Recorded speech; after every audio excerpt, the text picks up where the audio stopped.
Você pensa que assiste a um filme só por entretenimento, mas não é bem assim. Há um dossiê de 60 mil páginas mostrando que seus filmes favoritos não são arte. Eles são operações psicológicas aprovadas pelo Estado. O executivo de estúdio mais influente de Hollywood não está na Disney nem na Netflix. Esse executivo trabalha no Pentágono. Hollywood te vendeu uma mentira e escondeu isso nos créditos. Número 12. O interrogador humano entrando numa fria. Pode parecer que a CIA só se envolve com Hollywood em filmes de espionagem como Missão Impossível e Jason Bourne, mas isso não é verdade. Até mesmo uma comédia romântica dos anos 2000, como Entrando numa Fria, estrelada por Ben Stiller e Robert De Niro, tem as digitais da CIA.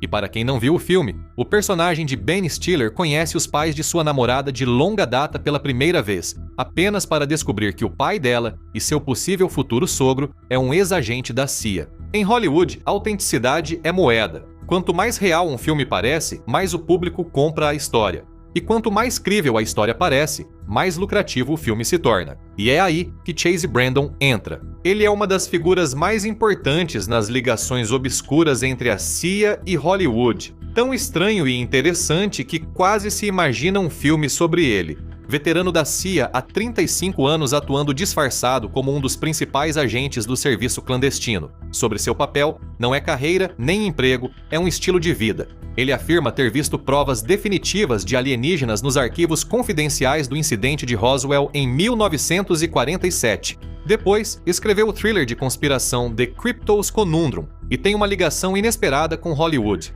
Ele é primo da lenda da atuação e estrela de Homens de Preto, Tommy Lee Jones. Mas essa conexão vai além de uma simples curiosidade. Como oficial sênior da CIA, ele se tornou o porta-voz da agência e o elo oficial da CIA com a indústria do entretenimento. Assim, ele desempenhou um papel interessante de mão dupla, fornecendo conhecimento interno limitado sobre o funcionamento da CIA para cineastas. Por sua vez, ele faz questão de aparar as arestas da forma como Hollywood retrata a agência de inteligência, frequentemente controversa. Então, naturalmente, quando a escrita e depois a produção de Entrando numa Fria estavam em andamento, Chase Brandon foi o ponto de contato natural quando se tratava de tornar o personagem do sogro agente da CIA de Robert De Niro, tanto engraçado quanto realista. Chase respondeu de bom grado às perguntas que poderiam desenvolver o personagem e seu passado, até que uma pergunta mudou tudo. Como seria um manual de tortura da CIA? O plano era que Stiller encontrasse um desses na mesa de De Niro como a pista-chave para sua vida passada, mas Chase Brandon vetou essa ideia. Ele sugeriu fortemente, em vez disso, que o filme mostrasse um conjunto de fotografias do personagem de De Niro com diferentes figuras públicas importantes para revelar seu passado na CIA. Normalmente, quando uma mudança como essa é feita, é por uma questão de tornar o filme mais preciso, mas esse não é o caso aqui. A CIA comprovadamente criou manuais que fornecem instruções para sequestro e tortura, como os que foram distribuídos para militantes hondurenhos como parte da Guerra dos Contras. Isso foi confirmado por documentos da Lei de Liberdade de Informação divulgados em 1997. Essa mudança não foi só um funcionário da CIA tentando ajudar o filme a ser fiel aos fatos. Este é um exemplo claro da CIA manipulando a escrita da indústria do entretenimento para encobrir alguns de seus elementos mais semelhantes. Se eles fazem isso por uma piada visual em uma comédia romântica dos anos 2000, até onde iriam por filmes em que eles e seus interesses têm um papel muito maior? Número 11. O próprio James Bond da CIA, o Ryan Verso. A segunda metade do século XX foi uma época terrível para a CIA em termos de relações públicas. A OSS, organização predecessora deles, foi elogiada pelo trabalho heróico na Segunda Guerra Mundial. Enquanto Chase Brandon buscava melhorar a imagem da CIA nos filmes, a agência já enfrentava escândalos, desde mudanças de regime impopulares no sul global, até rumores e acusações de envolvimento com tráfico de drogas nos Estados Unidos. Eles eram a sombra escura dos Estados Unidos. Onde melhor que Hollywood para reabilitar essa reputação e vendê-la de novo como heroísmo tipicamente americano? É por isso que nos anos 90 começamos a ver uma quantidade surpreendente de filmes produzidos com participação direta da CIA. Jogos Patrióticos, um suspense americano de 1992 estrelado por Harrison Ford como o heróico ex-agente da CIA Jack Ryan, foi adaptado de um romance de Tom Clancy. Sua visão da agência era altamente romantizada, quase uma carta de amor cinematográfica à CIA. Tom Clancy era amigo da CIA e trocava cartas com a agência. Por isso, Jack Ryan se tornou o que a CIA queria. Sua resposta a James Bond, um símbolo comercializável para melhorar a imagem e impulsionar o recrutamento. Chase Brandon, aliás, detestava James Bond e dizia: "Bond, você não faz seu trabalho, pois o objetivo é não ser óbvio." E mesmo assim, a CIA apoiou fortemente jogos patrióticos. Eles permitiram várias visitas à sede de Langley para pesquisa, e a equipe de produção não só foi autorizada, como também foi ativamente incentivada a filmar lá. É o mesmo tipo de acordo que você vê em produções como O Novato e O Vencedor do Oscar Argo, todos com agentes da CIA em papéis de destaque e heróicos, com permissão da própria CIA. Embora Jogos Patrióticos não tenha sido o sucesso cultural esperado pela CIA, foi o primeiro passo de uma estratégia de longa duração de impressionante influência cultural. Jack Ryan pode não ser tão conhecido mundialmente quanto James Bond, mas o Ryanverso inclui 14 romances de Tom Clancy e spin-offs com o filho de Jack. O universo tem 7 filmes diferentes em que ele foi interpretado por vários atores, além de uma série de TV extremamente bem-sucedida de várias temporadas do Jack Ryan da Prime Video, que começou em 2018. Não deve surpreender que tudo isso faça os agentes da CIA parecerem super-heróis. E ainda nem falamos dos super-heróis literais que o governo dos Estados Unidos ajudou a moldar. Número 10. A era de Chase Brandon, o novato. O trabalho de Chase Brandon como produtor de bastidores da CIA não terminou com Entrando numa Fria, nem de perto. O verdadeiro poder dele como o homem da CIA infiltrado em Hollywood começou em 1996, quando ele ajudou a produzir mais de uma dúzia de filmes e séries de TV, sempre garantindo que retratassem a CIA da forma mais positiva possível.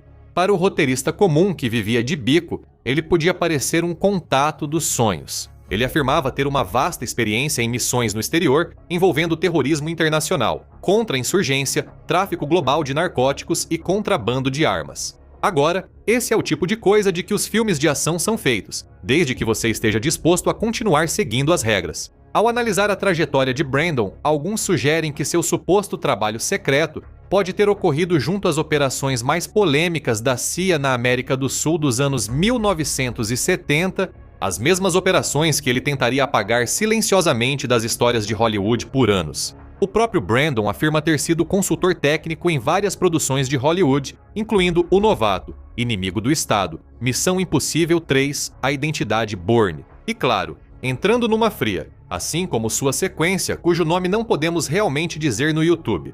Mas há evidências substanciais que mostram que Chase Brandon foi muito mais do que apenas o consultor técnico em O Novato, especialmente. No livro A CIA em Hollywood, como a agência molda o cinema e a televisão, Tricia Jenkins revelou que Brandon foi o principal responsável pelo primeiro rascunho do roteiro.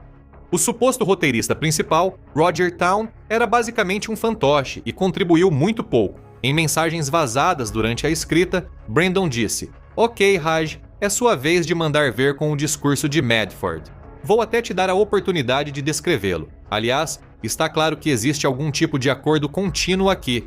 Outro crédito de roteirista de Town foi o thriller de TV de 1999, Na Companhia de Espiões, também feito com grande envolvimento da CIA. Pode-se dizer que Chase Brandon apenas gostava de escrita e cinema, e que sua ligação oficial com a CIA nesses filmes foi mais incidental. E esse ceticismo até faria sentido se a CIA não tivesse tentado esconder o grau de envolvimento de Chase Brandon. O site spyculture.com investigou amplamente a influência de Chase Brandon no cinema. Ele chegou até a encontrar edições antigas do What's News at CIA, a revista interna da própria agência, onde o nome de Chase Brandon foi censurado. Ainda é possível ver o nome de Chase Brandon sob a tarja de redação. Em termos da longa sombra que a carreira de Chase Brandon lançou sobre Hollywood e, por extensão, sobre a percepção pública da CIA, seu papel pode ser visto como um investimento notavelmente estratégico por parte da agência. Mas toda essa situação de influência paga no cinema é muito maior do que apenas a CIA. É uma conspiração à vista de todos que se espalha por vários órgãos do governo dos Estados Unidos. O poder e a influência da CIA, na verdade, são apenas uma gota no oceano quando você compara com o poder bruto do Departamento de Defesa. Número 9. A Lista Negra, 13 dias. Um dos períodos mais tensos não só da história americana, mas da história da humanidade, é a crise dos mísseis de Cuba de 1962. A tensão extrema entre diplomacia e aniquilação nuclear foi retratada de forma famosa no suspense de 2000 com Kevin Costner, 13 dias. E esse é um filme que você quase não pôde assistir. O Pentágono tentou puni-lo por não apoiar a narrativa deles. Já vimos como um departamento do governo dos Estados Unidos pode inserir propaganda em filmes. Veja o que ocorre quando não se segue suas regras. Fazer um filme como 13 Dias traz dois grandes desafios cinematográficos. O principal é a quantidade de equipamentos militares necessários para retratar com precisão as tensões da Guerra Fria. O segundo é que, devido à rapidez com que a tecnologia militar avança, um filme ambientado em 1962 é absolutamente uma obra de época. Para manter a imersão dos fãs de história, filmes assim precisam acertar nos equipamentos, incluindo veículos, armas e uniformes da época, com precisão nos detalhes. E para esse nível de autenticidade, os estúdios frequentemente recorrem ao Departamento de Defesa, aproveitando tanto a experiência de militares na ativa quanto coleções de museus com equipamentos militares desativados. Antes que a comunicação fosse interrompida, o Pentágono forneceu alguns dos navios, porta-aviões e aviões da época, incluindo o USS Enterprise e o USS Joseph P. Kennedy Jr. Outras contribuições do Departamento de Defesa incluem um F-8 Crusader preservado e um avião espião Lockheed U-2. O problema foi que o Departamento de Defesa não gostou de como o filme expôs verdades desconfortáveis, como o Estado-Maior Conjunto pressionando por um ataque nuclear preventivo, que poderia ter causado o fim da vida e civilização na Terra. Prevaleceu o bom senso, mas as Forças Armadas dos Estados Unidos não queriam que o público soubesse que não agiram assim. O Departamento de Defesa tentou remover a cena do filme, mas os criadores mantiveram sua integridade e não cederam. Esse posicionamento de princípio foi logo punido pelo Departamento de Defesa, que retirou todo o seu apoio e recursos ao filme. No entanto, apesar de isso claramente ser um esforço para fazer as filmagens desmoronarem por dentro, a equipe por trás de 13 Dias mostrou ser surpreendentemente engenhosa. Usaram as Filipinas como substituta de Cuba, incluindo áreas próximas à base aérea de Clark, que foi dos Estados Unidos e agora é operada pela Força Aérea das Filipinas. A base contava com várias aeronaves antigas e fora de operação, o que ajudou a recriar o visual da época do filme. Eles envelheceram e reformaram os equipamentos e os prenderam na traseira de caminhões em movimento para simular funcionamento. Funcionou, e apesar de não ser um sucesso de bilheteria, o filme foi bem avaliado. Uma exibição do filme em uma base militar dos Estados Unidos na Alemanha foi negada, e o Departamento de Defesa também retirou sua assistência pelo mesmo motivo. Curiosamente, Kevin Costner ainda conseguiu fazer uma exibição privada do filme para Fidel Castro em Cuba. Embora 13 Dias seja um exemplo clássico de rejeição, ele é apenas um entre dezenas de filmes icônicos que o Departamento de Defesa recusou apoiar. Estes são apenas alguns dos exemplos mais insanos. O exército rejeitou Forrest Gump por diversos motivos, incluindo a sugestão de que um homem com deficiência mental seria enviado para lutar no Vietnã. Isso é o exato oposto da vida real. Os militares implementaram o Projeto 100.000, considerado uma das maiores vergonhas das Forças Armadas em uma guerra repleta delas. Colocaram pessoas com deficiência mental em unidades que as tratavam como carne de canhão.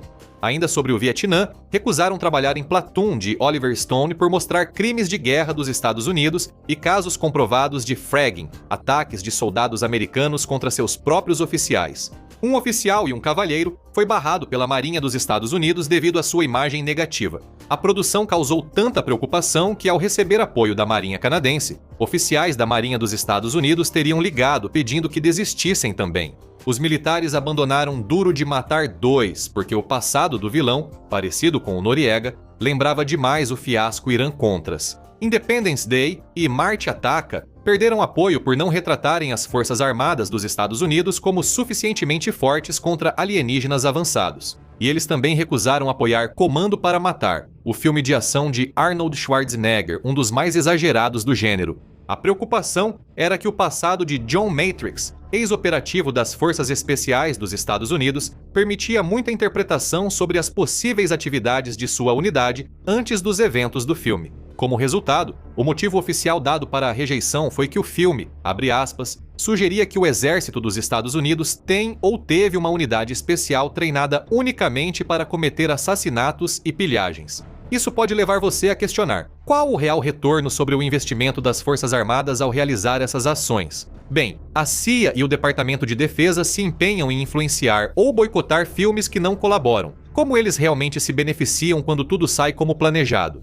A resposta é que os benefícios são enormes, com E maiúsculo, assim como um certo MCU. Número 8. O efeito Capitã Marvel. Após o impacto de Vingadores, Guerra Infinita em 2019, todas as atenções se voltaram ao universo cinematográfico da Marvel, mas uma última peça precisava ser encaixada antes da conclusão arrasadora de bilheteria de Ultimato, apresentando a última integrante principal da equipe, a Capitã Marvel. Após lucrar quase $1 bilhão além do orçamento, o filme foi um grande sucesso, beneficiando também seu beneficiário oculto, a Força Aérea dos Estados Unidos. A Capitã Marvel do título é Carol Danvers, uma piloto da Força Aérea que recebe poderes divinos após um contato acidental com um alienígena. Assim, a Força Aérea dos Estados Unidos dedicou tempo e recursos ao filme. O elenco teve treinamento de voo com o Major Stephen Cajon Delbano, dos Thunderbirds. O apoio extra veio de unidades importantes como a Ala de Testes 412 na base aérea de Edwards, Califórnia,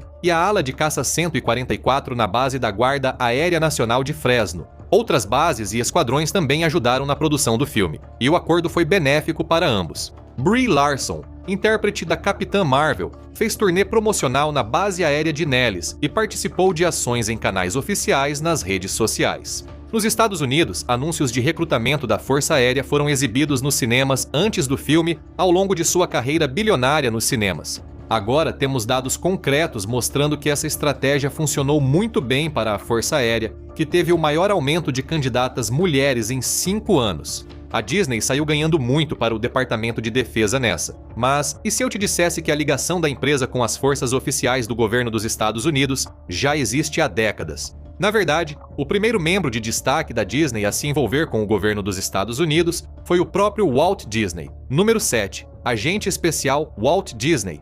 Walt Disney não era um fantoche do Departamento de Defesa nem da CIA. Na verdade, ele foi a primeira figura de dentro de Hollywood profundamente ligada ao FBI. Ele chegou a delatar colegas e rivais durante a caça aos comunistas feita pelo FBI em Hollywood.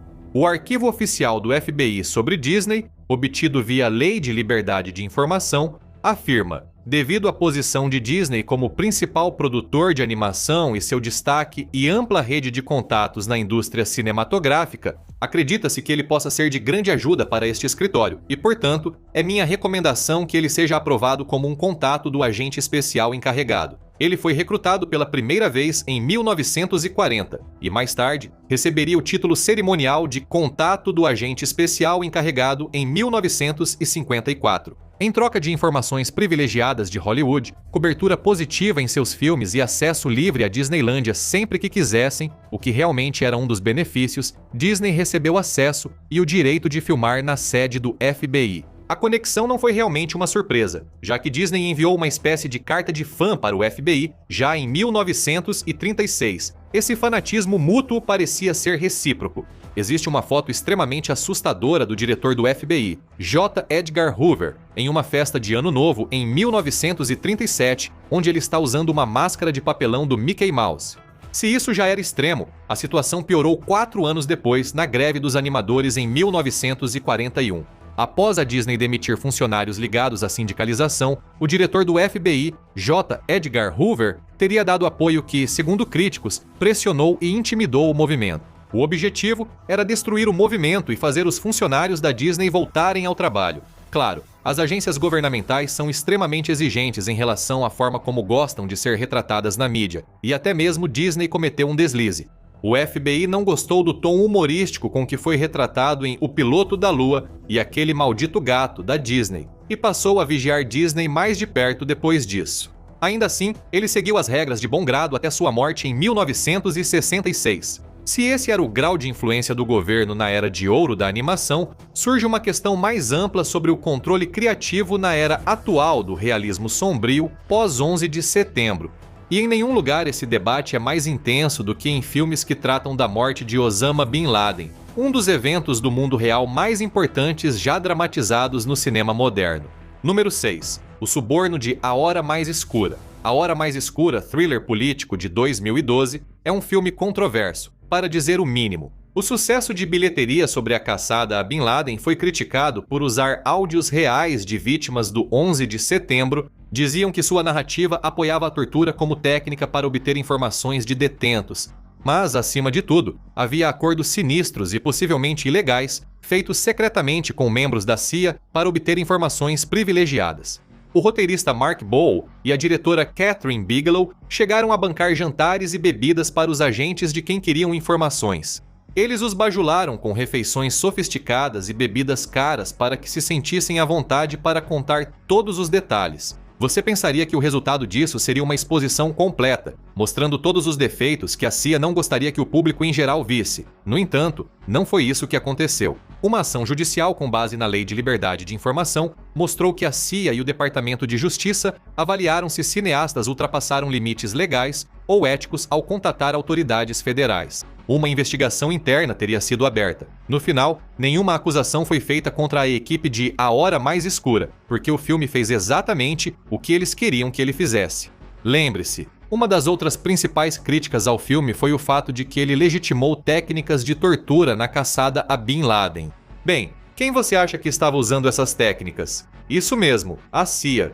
Após o vazamento dos detalhes chocantes das técnicas aprimoradas de interrogatório, eles queriam salvar sua imagem. Se você quer fazer isso, é melhor usar um blockbuster de Hollywood do que uma coletiva que o americano médio nunca verá. A CIA ainda fez uma declaração depois do ocorrido, dando aquela bronca obrigatória sobre todo o caso, dizendo: após a Hora Mais Escura, a CIA reformulou completamente seus procedimentos de interação com a indústria do entretenimento. A agência criou um sistema centralizado de registro para solicitações da indústria do entretenimento e, em 2012, emitiu novas diretrizes abrangentes de gestão sobre contatos e apoio à indústria do entretenimento. Se você acredita que realmente existe um muro entre a CIA e a indústria do entretenimento, então não está prestando atenção. Mas o que ocorre se uma dessas agências decide apenas encerrar tudo de vez, pois elas também têm esse poder?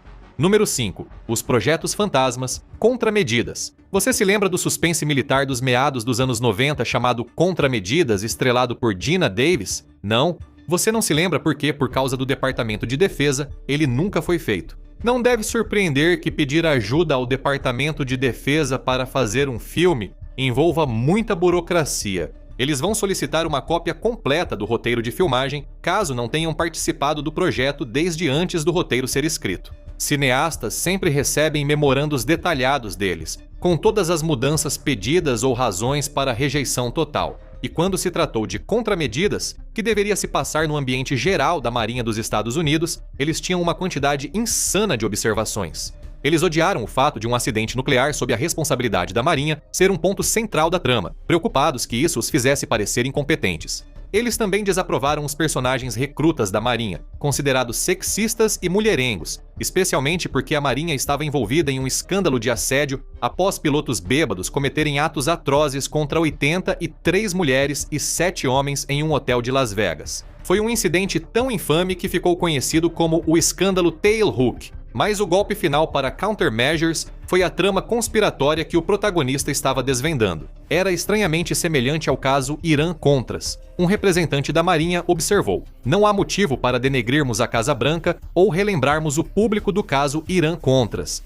Negaram à produção o acesso ao porta-aviões e, como o diferencial do filme era justamente esse cenário, sem ele, não haveria filme.